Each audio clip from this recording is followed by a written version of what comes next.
was a senior in high school at the time, and I was definitely no popular kid. My friends were the oddities of the school, the few people who dared to defy the norm. It was them who told me about the deep web, a place on the internet where you are completely unwatched, anonymous, capable of doing whatever you want. Of course, I was intrigued.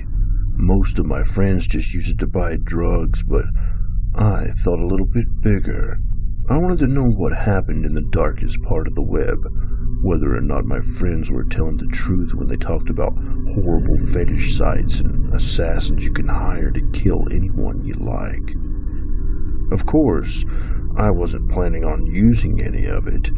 I've never been particularly interested in sex, so fetish sites don't interest me, and there's really nobody I'd like to kill. It was the mystery of it all that fascinated me. Going to these sites would be like peering into a side of the world only a few have ever seen, like a wholly new experience. At the time, I was tired of the monotony of life.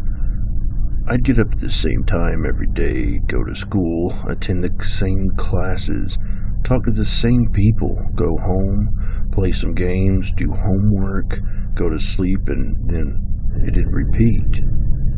I wondered if other people got tired of that. Anyway, it took me a while to actually dive into the deep web. As fascinated as I was, I'd been warned of what could happen to me. I read the stories I talked about, too. Who isn't afraid of being threatened by hackers or stalked by some creep you piss off online? That kind of crap kept me from actually going on the deep web, until the day I manned up and decided it was time to break the monotony. It was time to delve into the underbelly of the internet. Time to see a world I had only dreamed of. For the first week or so, it was boring.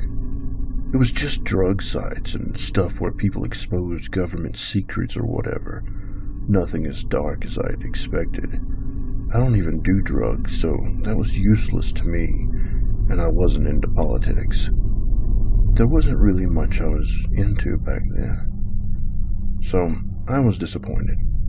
The only reason I kept exploring was my sheer desire to experience the world I thought existed on the deep web. That world was darker than any drug site. That world had murder, torture, screwed up porn or screwed up people, and all sorts of nasty crap. Eventually, I got my wish. Just when my apathy towards the deep web got to its highest point, I found what I was looking for. The site didn't have a name. I thought it was a broken link for a bit, since it only led me to a black screen. Right before I could click out, however, a chat box opened on the screen. Someone using the name admin typed in the chat box saying, "Congrats. You found the worst place on the internet." I stared at the screen, more bemused than afraid. It took me a moment to type back. "Cool." That's all I said. What else was there to say? "I'm here to see your finest torture porn?" A moment after that, the admin replied, "Ha, you want in?" I hesitated, all those horror stories flooding back into my head. But it was too late to chicken out. This was what I came for. Even if I just clicked out the first sign of danger, I had to see what was there. I had to break the monotony. I had to know. I hastily typed back, not allowing myself to stop. Yeah, I want in. The chat box closed, and I was led directly to what looked like a video with another chat box next to it. There were around 5 other people, each eagerly waiting for something. The video was in black and white and showed a small room. The only thing inside was a wooden chair. Until after around 5 minutes of waiting, The door to the room opened. A man was shoved inside, blindfolded and naked, save for a pair of black briefs. He was followed by a woman, this one dressed all in black, her face covered by a mask. In an instant, the chat room went wild. I almost closed the window to spare myself, knowing immediately where this was going. But again, I told myself that this was what I wanted. Maybe not the torture, but the window into the very worst parts of the world. The woman pulled a knife from her pocket and cut off the man's blindfold as she shoved him into the chair. He didn't struggle for a moment, and once his eyes were visible, I could see why. It looked like he'd been drugged. Resisting was impossible. I frowned, glancing to the side. This was screwed up. I knew this was screwed up. My conscience told me to call the cops, or at least to click out, but I forced myself to watch. She turned to the camera, pointing the knife at the man's throat. One of the people in the chat typed, "One of the fingers, cut off one of his fingers." I clenched my hands into fists, taking in a sharp breath. Was this really going to happen? Was I going to just watch as this guy got mutilated, as a small crowd of people watched in glee? I felt like throwing up. A feeling that only worsened when the woman nodded and turned to the man, grabbing his limp hand and carefully slicing off one of his fingers. Blood spurted from the wound, and the man moaned in pain, but he couldn't fight back. Breathing heavily, I hovered my cursor over the X, planning on getting out of there, but I didn't. The woman looked unimpressed, as if she thought the people in the chat could do better. Another person called for a slice of the man's arm, and she complied. He was bleeding heavily now, clearly in deep pain, but these people were sick. They were cheering her on from the chat, suggesting new and painful tortures for her to inflict. Eventually, I stopped breathing heavily.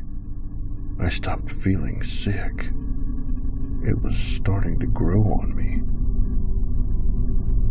By the end, the man was on the ground, covered in blood and breathing heavily. I watched this for around half a minute.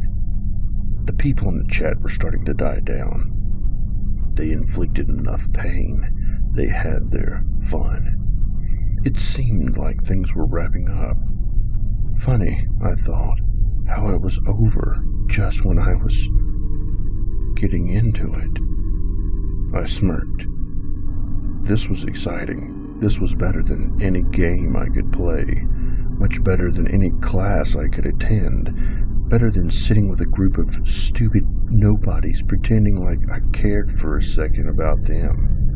This was the world I wanted to see. This was darkness. This was the underbelly. This was reality. End him. Slit the throat. I typed in chat for the first time. She nodded for one last time, bringing the man to his feet before slowly dragging a blade across his throat, sending more of his blood spurting out. Once it was done, she dropped him, and he fell to the ground, limp. He was dead. The people in the chat started complimenting the torturer, talking about how it had been another good time, starting to set a date for the next showing. On screen, the woman left the room, leaving the corpse behind. Of course, I hastily wrote down the date for the next showing. This was going to be part of my life now. I was going to be part of something bigger. I was going to command these people's death. What a rush. So yeah, I still love the deep web.